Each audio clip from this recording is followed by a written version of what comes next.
Assalamualaikum warahmatullahi wabarakatuh buat sahabat Ustadz Tenda dimanapun berada. Di sini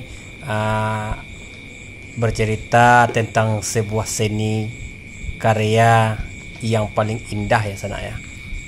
Bahwasanya kalau di dalam dunia karya ini sana tak obah seperti kita seperti menjadi biduan.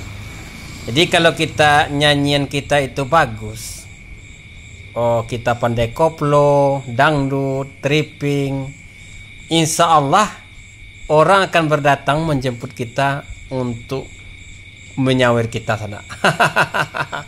Begitu pula lah dengan dunia seni karya usaha kita ini.